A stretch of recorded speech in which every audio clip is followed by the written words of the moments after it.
We're back, Seven Rivers Racing at KQEG-TV, along with Al Losi. I'm Dan Dyker, recapping Oktoberfest race weekend, and our guest's going to be coming in here in a couple of weeks, in just a couple of moments. Only a couple of more shows coming up, as we're going to bring some more champs into the studio and recap the entire race season at the end of the year. Also, looking at this past weekend's Oktoberfest, Hornet cars ruled in the Double O Oktoberfest feature. Kyle Stark not only won the Double O, he also came back and won the 75-lap Enduro, which is kind of hard to do when you're talking that size of a car. Speed on display the third night of the Livewire Energy 42nd Annual Oktoberfest Races. Skylar Holzhausen, probably one of the biggest wins I saw all weekend. He started 16th, worked his way through the field, won the Big 8 Series the championship that night, and ended up winning the feature. Dan Young, of course, showcased the strong car in the Outlaws, and he also raced with the Mid-American Series.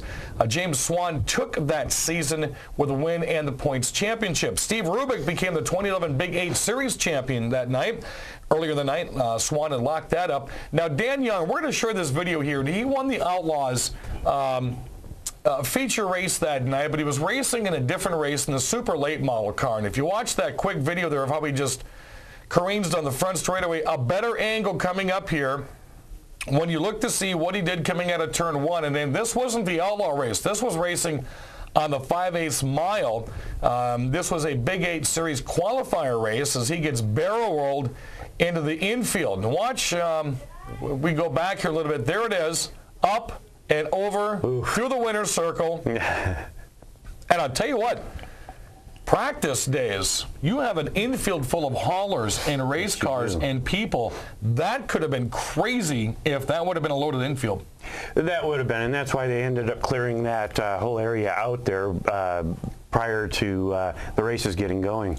Neo Knobloch put his name in the history books. He was the 5th different winner of the Dick Trickle 99. Cardale Potter won the Stubby 30-lap event. Cardale Potter, very impressive this past weekend as well.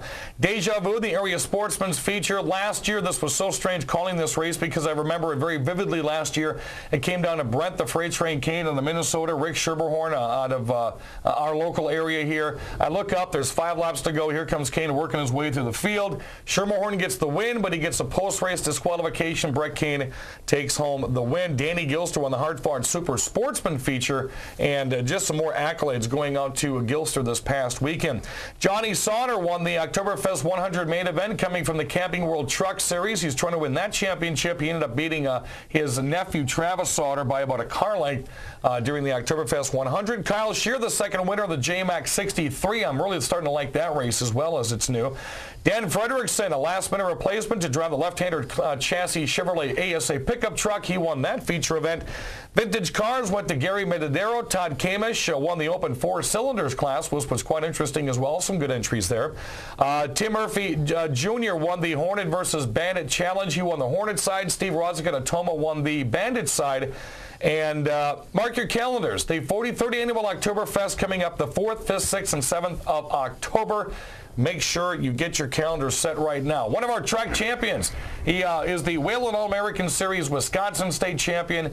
The past 2 out of 3 years, he has claimed the Lacrosse Late Models Champion. We'd like to welcome into the program Jay Herbst. Jay, how are you, buddy? Good. How are you guys? Good. Have you had enough time now? It's been about a week to kind of sit back and go, man, I just did it again. Yeah, in a way we have, but I mean, we were at the shop last night and we started tearing motors out already. That's right. I called him. We were having a phone conversation last night. He was telling me he was ripping motors out. I had to look at my clock real quick. I'm like, wait, we're still in October. But this is something normally the late model drivers are doing this time of the year is they don't just stick them in a corner and let them collect dust. You guys are starting to get things ready for next year already. Yeah, we are. I plan on taking both my engines down to my engine builder sometime next week. They're aware of it. And, I mean, it's just you got to start the process all over again. People think racing season ends after Oktoberfest, but it doesn't ever end. And it's one of those cases where now, you only had 1 car, you had 2, and this is something you started to struggle with about midway through the season is you ended up putting your starting car up into the wall in turn 2 on a hot lap session and then had to resort to the backup car. The backup car starts coming around, but after I talked to you the very first night of Oktoberfest, you weren't happy with either of those cars, and even Mark Lammero was in one of them. Yeah, we struggled a little bit on opening practice and stuff for Oktoberfest. We made some pretty significant changes from Wednesday night to Thursday. and that really seemed to turn the car around. I just wish we would have had a better draw for qualifying. Looking at this race between you and Todd Korish, you guys made this thing interesting. I think you had about 4 races to go.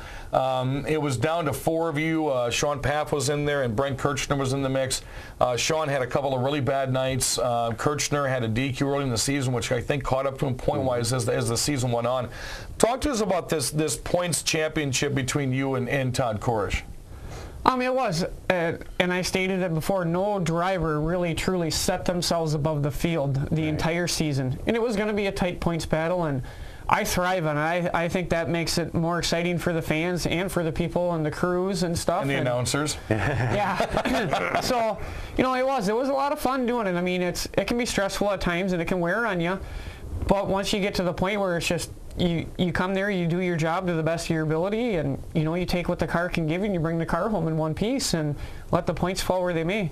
Out of the past, and I'll let you jump in just a second, 2 times out of the past 3 years now, the opening night of racing at La Crosse, I will ask you, or I have asked you, there's a bullseye on your back for winning the past season. You've almost won this thing 3 seasons in a row. You know they're coming for you next year, and a lot of these car groups are going to they're going to step up their games big time.